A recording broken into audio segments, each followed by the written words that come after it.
I have no words.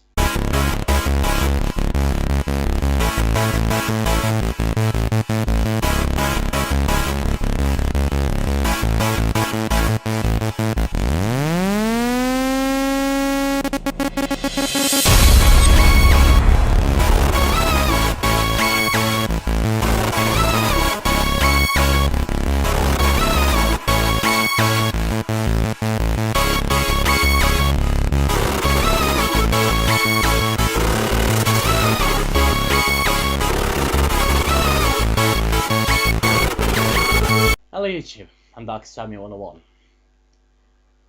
2 years ago today, I started this review show. I started it with a review of Sly Raccoon. A year later, I decided to celebrate my first year reviewing it with one of the worst movies I've ever seen, Dragon Ball Evolution. And this year, look, I wanted to do something special this year, but the game in question today, my opinions of it have yo-yoed so much over the past 6 months.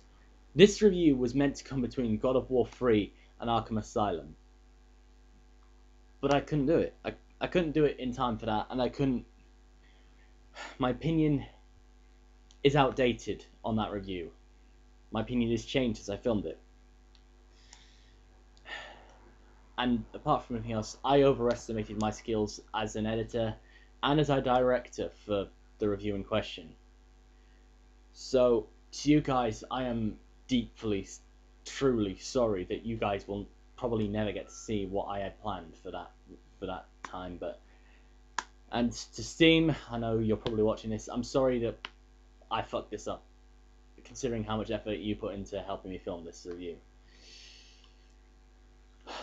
With that in mind, however, guys, my 2-year anniversary special is DmC, Devil May Cry.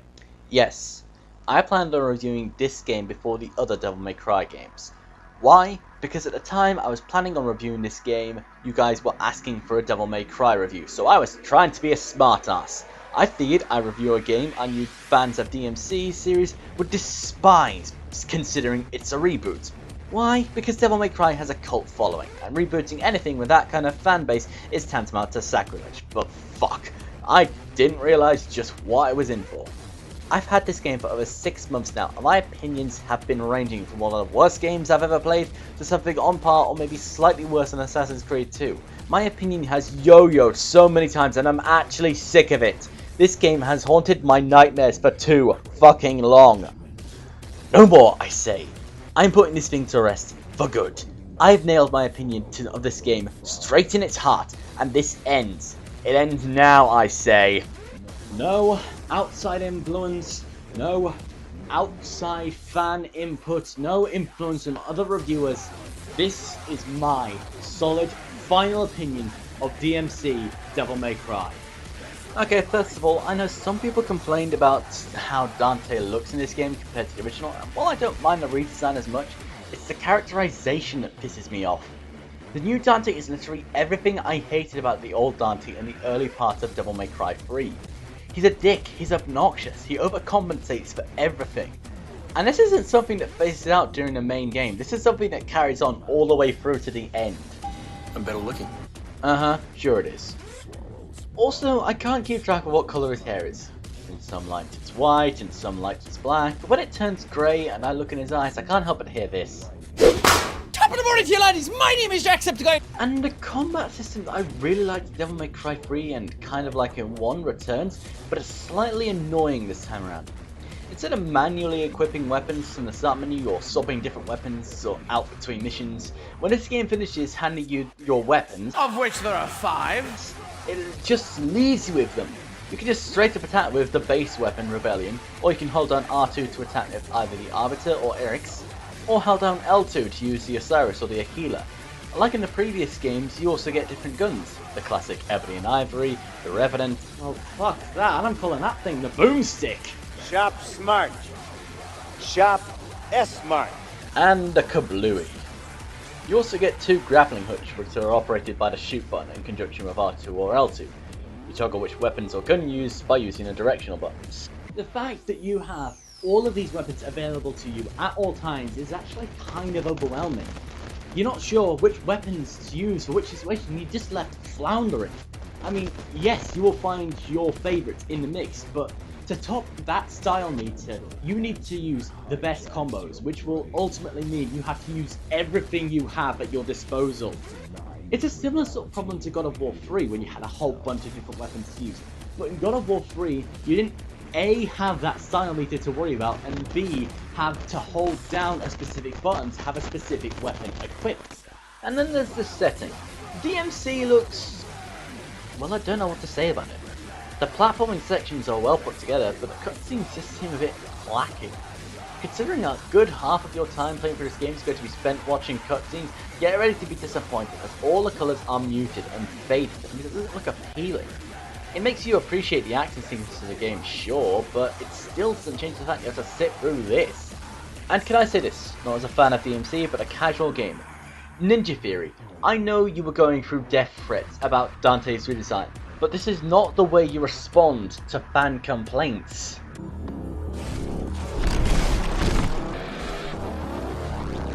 Not in a million years. You do not stick your middle finger up at the fans you are trying to get to buy the game. Was original Devil May Cry fan reaction a little bit too harsh to the new Dante redesign? Maybe. But doing that is just purposely going to piss them off. It's something a bratty high school prom queen does. It's immature, pathetic, and it's a bad business decision all round. People might not have played your games before this. This might have been the first game they played, but they probably will get what you meant by that reference. And they will be ashamed of you. They will not want to buy your games. You are creating a rift between yourself and the players. And with all that in mind, can you please take that Union Jack off of Dante's coat? I feel a little bit insulted he's connected. Now let's talk about the story. As I'm sure you know, DmC is a reboot of the Devil May Cry series, done from a Western culture, Christopher Nolan realistic perspective. So the game opens up in... Okay, stop! Okay, Ninja Theory, let me stop you right there. If you're trying to create a realistic, gritty, Nolan-style reboot of Devil May Cry, you might want to remove the angel statue lying on the building, or maybe make it so the villain doesn't live in a giant fucking paperweight. Anyway, here's the Demon King Mundus in his oversized desk ornament. Yes, by close of trading Friday. No, you can't have more time. You know the terms, you know the consequences. No, this is not a veiled threat. This is a direct one. Should you fail to comply, the collapse of the economy will be on your head. I will make sure that you are stripped of power, shamed, and hated. Is that clear enough for you?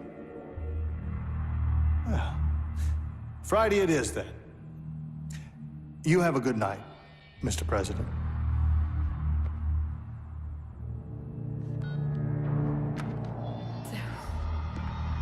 Did you get it, my darling? Over $1 trillion. Oh.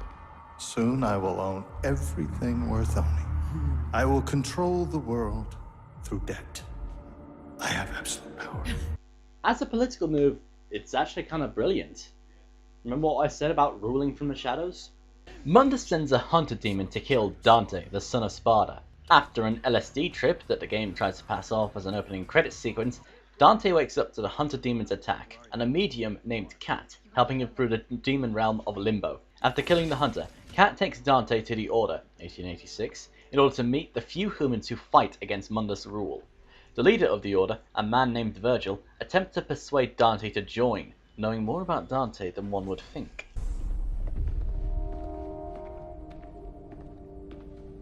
Amazing.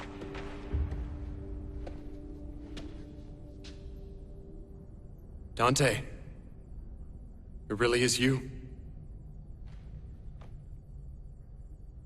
You don't remember me? No.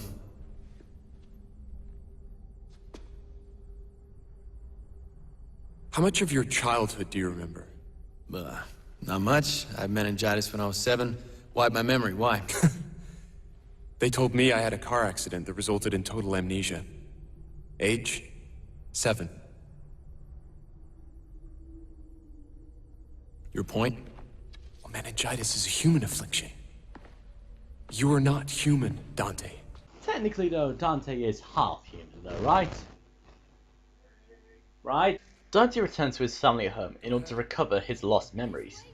After exploring about the mansion a bit, Dante remembers the day his mother died, and that Virgil is his brother. Virgil then takes Dante to a little park nearby and recounts their heritage. There have always been angels, there have always been demons, and they've always been at war.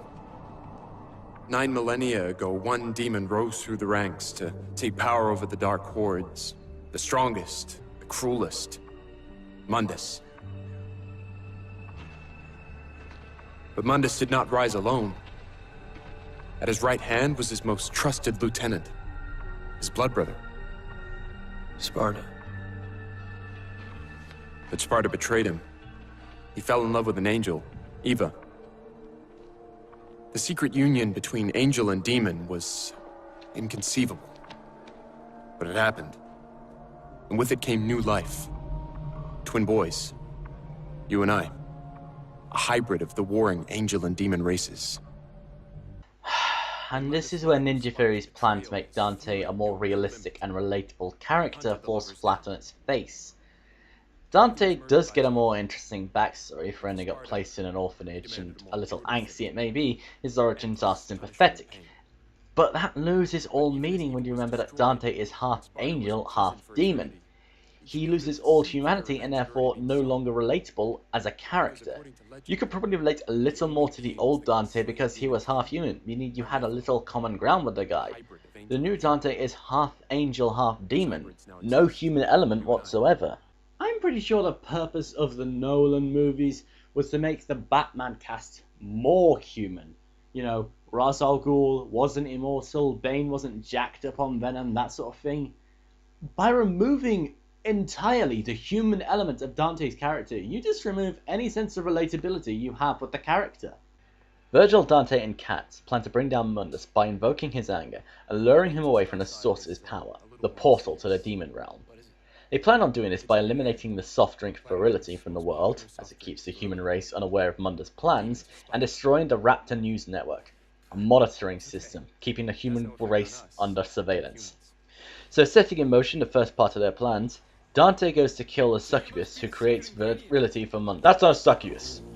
No, seriously, it isn't. From the Wikipedia definition, a succubus is a demon who takes the form of a human woman to seduce men. Human being the operative word! And the dialogue between Dante and the succubus is... it's just pure Shakespeare. I'm your prom date, you ugly sack of shit. Fuck you! Fuck you! Fuck you! It's just so beautiful, you know. With the succubus dead, Dante descends into limbo in order to deal with the demon behind the Raptor News Network, Bob Barbas. Along the way to kill Bob, Dante discovers from a demon imprisoned there that Mundus' concubine, Lilith, is pregnant with his child. Taking this information on board, Dante fights Bob in perhaps the best boss fight in this game. As Dante returns to the real world, he discovers that the Order has been attacked by SWAT agents and demons alike. Making his way inside through limbo, Dante manages to rescue Virgil, but Kat ends up captured. Dante and Virgil make a plan to rescue Kat by kidnapping Lilith and, more importantly, Mundus' child. Which leads me to the nightclub. I hate this part of the game. The music is bad, let's just say that right now, in this section of the game in particular. The slightly off-putting vibe you get from descending into limbo is changed into giddy nostalgia for me because I feel like I've just gone into a section of Rayman 3. And the boss fight is just... It's something out of a nightmare. Mundus' child grows to enormous size and then pulls Lilith into its womb. Not even kidding. You could actually pay me, and I probably wouldn't be able to come up with something as messed up as this. Dante manages to kidnap Lilith and sets up the hostage swap. However, Virgil, in an effort to draw Mundus' anger, shoots Lilith and the baby. Ah, Virgil, I missed you, buddy. Like in Devil May Cry 3, you are just cold, cruel, calculating, and just your own flavour of stone cold bastard. With Mundus tearing the city apart around them, Dante and Virgil ascend the tower to Mundus' office, where the portal of his power resides. Dante climbing through Limbo, and Virgil through the real world. Mundus, having been unaware of Virgil's existence throughout the entire game, goes after Dante in a blind rage, and Virgil closes the portal, merging Limbo with the real world. Dante and Virgil then basically go to town on Mundus in an epic style, and slaughter him, avenging their parents and freeing the world from his rule. Game over, right? Revolution is in the air. I never believed I'd live to see this day. It's the beginning of the end for the demons. Mankind would be free. Yes. Free from the demons. The path is clear for us to rule. What did you just say? The path is clear for us to rule. To rule what? This. Everything. Virgil. You mean like Mundus? No. No. We'll be nothing like Mundus. We'll respect our subjects, not enslave them. Subjects. He means you. He means humans. I thought we were fighting for freedom. It was his freedom we were fighting for, not yours. Don't be so simplistic. Humans are frail. They're like children. They need protection. Not just from others, but from themselves. We, you and I, have saved them. You and I saved them? Who else? A human. Cat was useful, but Useful. Cat saved my life. Cat held out under torture to keep your existence a secret. Cat led us through the tower to Mundus' lair. We would have failed 20 times over if it weren't for her. listen.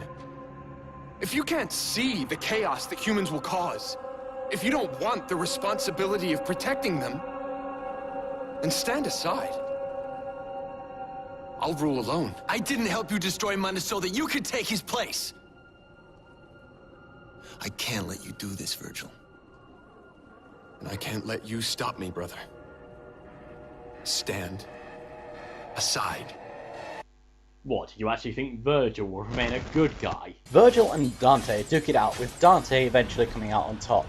The boss fight itself is underwhelming considering how over the top and how amazingly scaled the battle against Mundus was. Anyway, Virgil leaves to lick his wounds and set up the plot for the DLC, ending DmC Devil May Cry. Well, it's not the worst game in the world. I can only say that Ninja Theory tried. They tried their best with the properties that had been handed to them to make a more marketable installment for the Devil May Cry franchise. They did their best, but their best wasn't enough. The game fails to make Dante more relatable and definitely fails at making him likeable as a character. The story itself is actually a fantastic new take on the Devil May Cry mythos, and with maybe a little more thought, could have been a fantastic and somewhat incredible game. The combat was a little overwhelming at times, and the boss battles underwhelming to average at best. At the end, I'm actually a little sad because this could have been a gem of a game. If Ninja Theory do end up making a new installment to this new reboot, I'd like to see what they would change, what they learn from this. Maybe they'll learn that sticking their middle fingers up to their gamers who buy their shit is a bad move for business. Well, I'm actually kind of disappointed that Ninja Theory won't make a sequel to this game. I want to see what they learn from this, but if they don't, maybe Capcom will make Devil May Cry 5, who knows. But as for this game, I think DmC Devil May Cry deserves a dark rating of 43. Rewind a bit. Who are you again? I hope you guys enjoyed this review, and I hope you guys have enjoyed the past 2 years we've been doing this show. I think I actually burnt myself out a little with Double Dip December, so forgive me if I take a little reprieve. Does January 17th sound like a good time to come back? Yeah, it does. I hope you guys have enjoyed these past 2 years watching my reviews. Here's hope to many more years to come. I've been Darkest101. You have been watching Darkest101 Reviews. Thanks for watching. Good night, YouTube.